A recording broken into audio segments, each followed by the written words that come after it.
Menyantap opor bagi masyarakat Kudus, Jawa Tengah nggak mesti menunggu Lebaran atau Hari Raya tiba. Opor biasa dijadikan menu sarapan di pagi hari. Di sini, fams, opor yang disajikan bukan kayak opor kebanyakan. Ada lauk pendamping, sambal goreng tahu, dijamin spesial deh. Tapi selain berdoa, jangan lupa cuci tangan dengan sabun minimal 20 detik sebelum makan. Virus dan segala kuman di tangan biar pada minggat. Makan jadi nikmat tanpa khawatir badan gak sehat. Apalagi menu santapannya lezat, bikin semangat. Mantap lah. Berhubung bukan opor lebaran, gak mesti dimakan pakai ketupat. Cukup pakai nasi panas aja udah cukup. Kombinasi daging ayam kampung dengan kuah santan kental dan berempah, gak ada yang ngalahin deh fams. Walau dimasak utuh, daging ayam kampungnya tetap empuk dan langsung lepas dari tulang saat digigit. Maklum deh, proses buatnya lama dan dimasak nggak cuma satu kali. Oleh masyarakat di Kabupaten Kudus, menu ayam opor lebih dikenal dengan nama obor bakar atau opor gosong. Nama ini disebabkan proses bikinnya dengan cara dibakar atau dipanggang hingga agak gosong sebelum dibuat opor. Mantap kan, fams? Satu ekor utuh ayam kampung bisa dimakan sekeluarga. Kalau nggak habis, bisa kok bagi ke tetangga. Hihihi. Yang jadi ciri khas aneka masakan Nusantara adalah bumbu rempah yang kuat pada masakan. 350 tahun Indonesia dijajah Belanda, konon berawal dari ketertarikan company pada rempah-rempah pribumi. Satu ekor ayam kampung utuh harus sudah bersih dan siap diolah. Bawang merah dan bawang putih tetap menjadi bumbu inti. Sebagai penguat rasa, kemiri, merica, ketumbar, dan jinten diulek secara bersamaan. Untuk campuran bumbu masakan, jinten putih lebih populer, fams. Sementara jinten hitam atau habatus sauda lebih sering dipakai buat pengobatan. Khasiatnya sih nggak jauh beda kok. Bumbu penting lainnya ada kunyit yang mengandung kurkumin. Kunyit dipercaya bisa menangkal tubuh dari virus COVID-19 yang lagi viral. Kalau buat masakan, warna kuning kunyit bisa mempercantik hasil masakan. Berhubung 2 kali proses pemasakan, bumbu halus harus dibagi 2 untuk kuahnya nanti dan memperkuat cita rasa dasar dari ayam. Oleh masyarakat Jawa, konsep mengolah ayam kampung utuh dengan mengikat dan menekuk badan ayam sering disebut ingkung. Ingkung menjadi simbol runtuhnya kesombongan manusia di hadapan Sang Pencipta.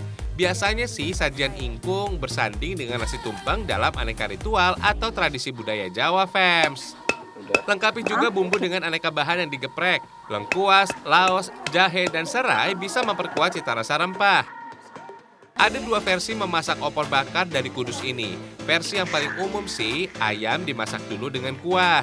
Kemudian dibakar atau dipanggang di atas bara api. Tapi opor bakar ala Undaan Kabupaten Kudus dibuat kebalikannya. Jadi ayam ingkung yang telah diberi bumbu dipanggang sekitar 1 jam atau lebih. Begini aja sebenarnya udah enak disantap. Tapi sabar dulu ya fams, kalau begini bukan opor bakar namanya. Hihihi. Untuk kuahnya, fams, ada santan kental yang jadi ciri khas opor. Ada yang bilang opor adalah kuliner hasil akulturasi 2 budaya, yakni Arab dan India. Paduan kari dari India dan gulai ala Timur Tengah dikawinkan menjadi sajian opor oleh masyarakat pribumi. Kemudian beragam jenis opor lahir, mulai dari opor daging, telur, bebek, ikan, hingga ayam. Dari cerita yang berkembang di masyarakat, opor bakar menjadi menu favorit Sunan Kudus, satu dari 9 wali songo penyebar agama Islam di Tanah Jawa. Kemudian, lebih dari setengah abad yang lalu, masyarakat di Desa Sunggingan mulai rutin menjajakan kuliner opor bakar hingga populer seantero Kudus. Wah, udah matang nih, fams. Mantul, fams. Opor ayam bakarnya ngebul-ngebul. Opor ayam bakarnya sudah matang. Harum banget. Menu ini mungkin kembaran dari rawon. Warna kuahnya gelap kehitaman. Kenalin, fams, ini pindang kerbau yang legendaris asal Kabupaten Kudus, Jawa Tengah. Sajian dari kota kretek ini rasanya nggak kalah maknyus. Santan dalam kuah pindang ini emang nggak sepekat kuah rawon. Isiannya juga jelas beda, fams. Selain daging kerbau, ada isian wajib daun so alias daun melinjo. Menu pindang dari Kudus ini punya ciri khas. Piring atau alas sajiannya dilapisi daun pisang. Soal rasa, so pasti istimewa. Potongan daging kerbaunya besar, padat, tanpa lemak, dan empuk. Bumbunya juga meresap sempurna. Kuahnya encer, ringan di lidah, gurihnya pas, dan kaya rempah. Kalian pasti suka deh sama rasanya. Oh iya, isian ekstra daun so di dalamnya berikan sentuhan renyah menyegarkan ala dedaunan. Kombinasi yang sempurna buat pemburu kenikmatan. Gak perlu nunggu hajat atau acara adat, sajian pindang kerbau bisa disantap kapanpun saat perut keroncongan. Menu ini cocok buat sarapan, makan siang, juga makan malam. Anytime deh fams. Berhubung ini kuliner legendaris, banyak masyarakat Kudus yang paham cara buatnya. Kalau malas masaknya, warung makan yang menjual menu pindang sangat mudah dijumpai di kota Kudus. Umumnya ada dua jenis pindang yang dijual, ada pindang ayam dan pindang kerbau. Bahan dan bumbunya hampir sama, yang bikin beda tentu yang masak. Beda tangan, beda rasa, begitu kata orang Jawa. Kalau dilihat dari bahan bakunya fams, rawon dan pindang Kudus lagi-lagi punya banyak kemiripan. Komposisi bumbunya punya banyak rempah yang sama. Bawang putih, bawang merah, jahe, kunyit, dan kencur semuanya dihancurkan bersama jinten dan ketumbar. Warna kehitaman menu rawon dan pindang sama-sama berasal dari kluwek. Kluwek atau kluwih juga bisa membuat masakan lebih gurih berempah. Inilah yang membedakan pindang Kudus dengan pindang dari kota lain yang berkuah kuning atau bening. Proses tumis menjadi cara yang paling populer untuk mematangkan bumbu halus. Cara ini fams juga dipercaya bisa mengeluarkan aroma dan rasa bumbu yang dipakai. Syaratnya jangan sampai gosong ya. Campurkan bumbu halus dengan air secukupnya. Sebelum mulai mendidih, daun so alias daun melinjo dan daging kerbaunya bisa masuk. Fams, pindang emang jadi salah satu dari sekian banyak kuliner warisan leluhur dari Kudus berbahan dasar daging kerbau. Sebagai kuliner yang telah melintasi banyak zaman, pindang kerbau punya sejarah.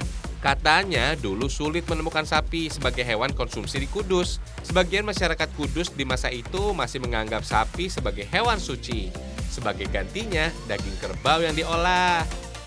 Sejak masuknya ajaran Islam di Kudus, anjuran tidak menyantap daging sapi masih dijalankan. Sapi tetap halal dan boleh dikonsumsi kok, tapi daging kerbau yang lebih populer ketimbang daging sapi. Mantap fams, pindang kerbau khas dari Kudus siap disantap. Ayo, siapa yang mau? Siap dimakan.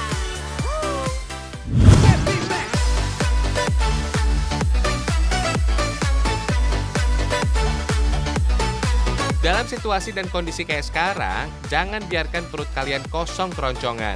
Kalau perut lapar, daya tahan tubuh bisa melemah. Resikonya, virus dan banyak penyakit bisa hinggap di tubuh. Ih, amit-amit deh. Kasian kalau sampai ada yang ketularan. Tenang fams, sajian yang satu ini nggak coba bikin kenyang, tapi bisa beri kepuasan serta kenikmatan. Menu ini punya nama Rica-Rica Entok fams. Rica Entok yang satu ini juara banget deh rasanya. Pedasnya bakal bikin ketagihan fams. Apalagi ada wedang serainya juga tuh, yang nggak kalah bikin segar. Rica-Rica Entok menjadi sajian khas dari Desa Rahtawu, Kecamatan Gebok, Kabupaten Kudus, Jawa Tengah.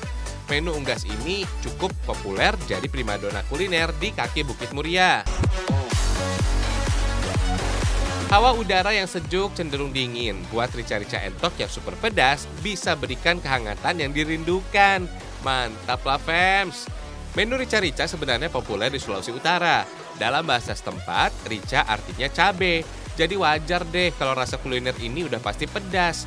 Bumbu pedasnya benar-benar nyatu banget dengan potongan daging entok. Potongannya pas buat sekali caplok. Dibanding dengan daging bebek, entok cenderung memiliki daging yang lebih tebal, lembut, dan empuk. Buat penawar rasa pedas yang menggigit, segelas wedang serai hangat langsung nyes banget begitu diteguk. Duh aduh, jadi pengen. Hihihi. Buat yang sedang menikmati masa-masa di rumah aja, waktunya eksplor kemampuan memasak kalian nih. Kita bocorin resep dan cara buatnya. Yakin deh, semua bumbu ini pasti ada di dapur kalian. Kalau nggak ada daging entok, bisa diganti dengan ayam atau lainnya. Ayam, bebek maupun entok memiliki aroma amis yang cukup kuat. Untungnya fams, kita tinggal di negara kaya dengan hasil bumi yang melimpah. Beragam jenis masakan di tanah air memiliki cita rasa bumbu yang juga kuat.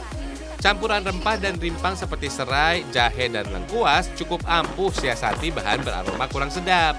Komposisi bumbu dan rempah yang pas juga bisa meningkatkan rasa, memperkuat aroma, dan beri sentuhan warna pada masakan. Bumbu lanjut ditumis untuk mengeluarkan minyak alami yang bisa membuat masakan nikmat dan harum. Jahe, serai, lengkuas geprek, daun salam, dan daun jeruk bisa menyusul kemudian. Matangkan hingga daun salam mulai terlihat layu. Walau hasil jadi rica-rica dari rah tahu ini nyaris tanpa kuah, bukan berarti memasaknya nggak butuh air. Air tetap dibutuhkan supaya bumbu masak nggak sampai gosong. Biar warna dan rasanya semakin mantap, kasih sedikit kecap manis, fams. Mantap nih, rasanya pedas dan ada manis-manisnya. Hihihi. Oh iya fams, mengolah daging entok itu butuh kesabaran. Dengan dipotong kecil-kecil kayak begini cukup ampuh kok, bisa mempersingkat waktu pematangan. Ada baiknya sih fams, sebelum diolah bersama bumbu rica-ricanya, potongan daging entok harus udah diungkep atau direbus terlebih dulu fams. Gak sampai 1 jam durasinya, daging entok udah empuk kok fams. Takaran air yang jadi campuran bumbunya langsung meresap dengan sempurna ke dalam daging entoknya. Sekarang tinggal cobain aja nih gimana rasanya. Sip-sip lah. Kalau rasanya udah endes, rica-rica entok siap untuk disikat. Hajar deh.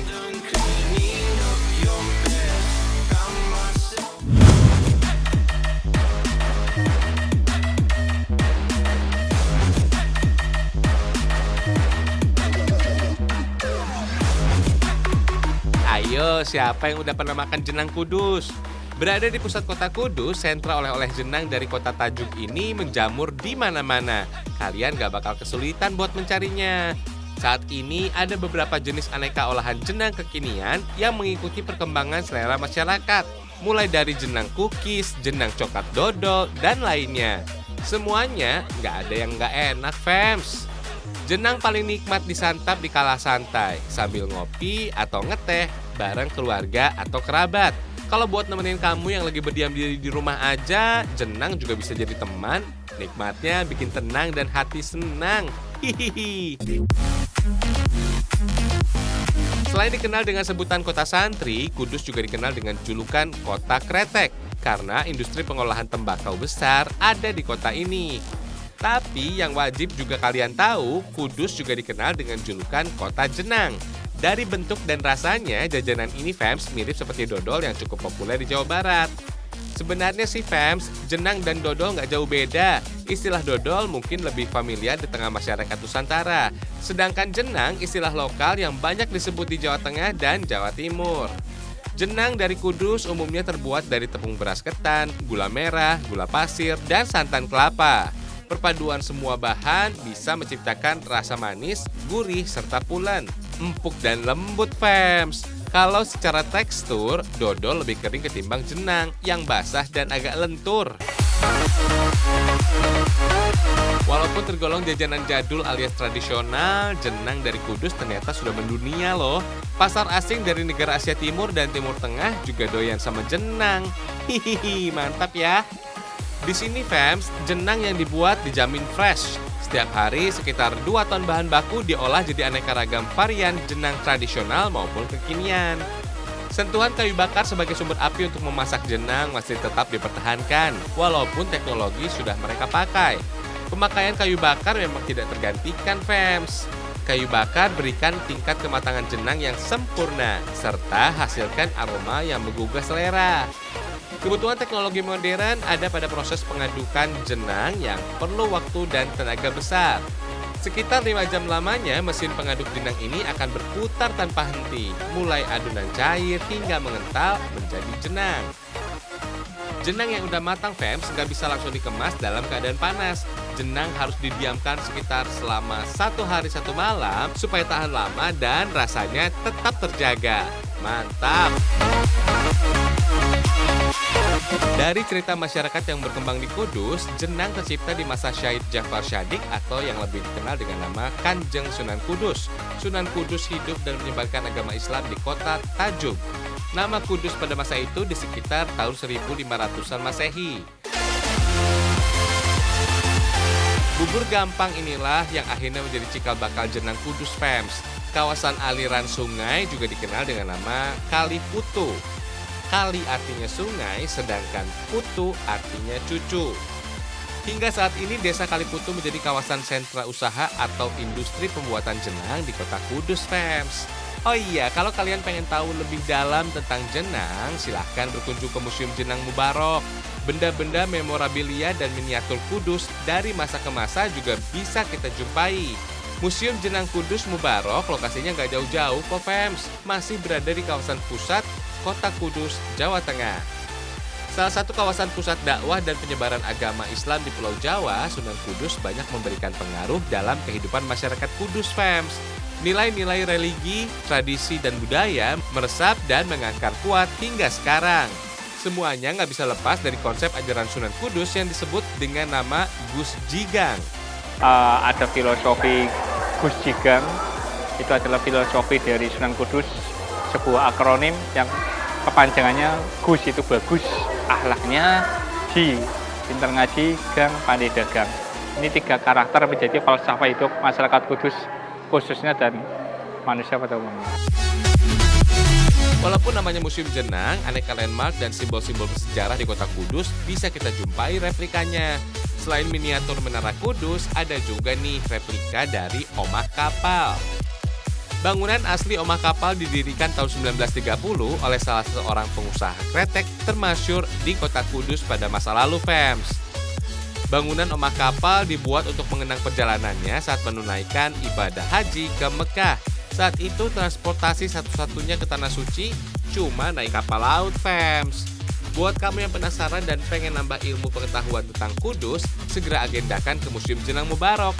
Ditunggu loh!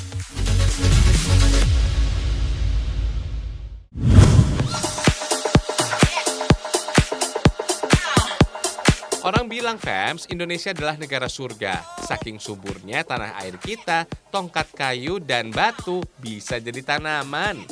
Tapi sayang, Fems, semenjak virus corona, dunia pariwisata jadi kena dampaknya.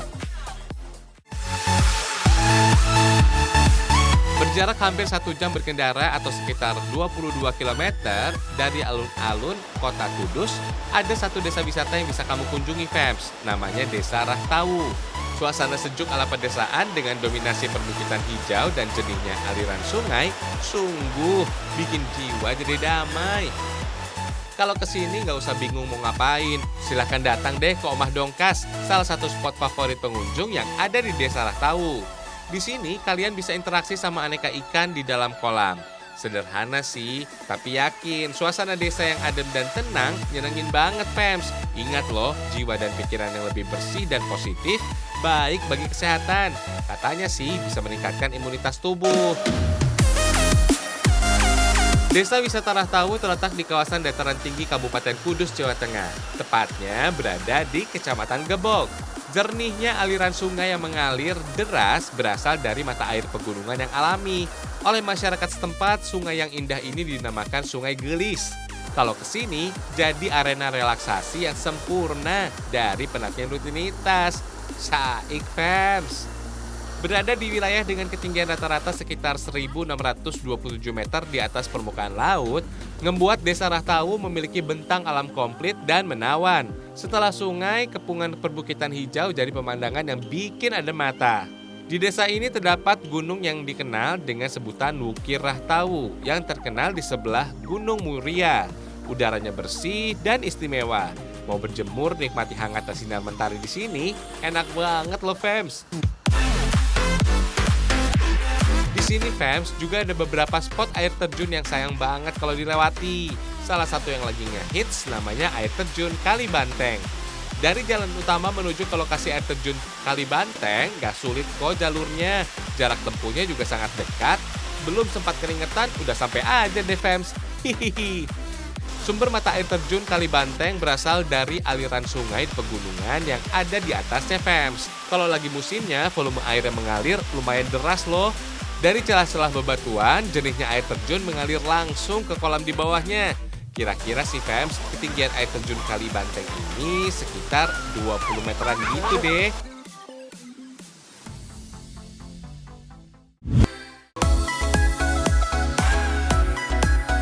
Uniknya Apalagi fams, dengan debit aliran air yang nggak terlalu deras, air terjun Kalibanteng menjadi ramah bagi pengunjung.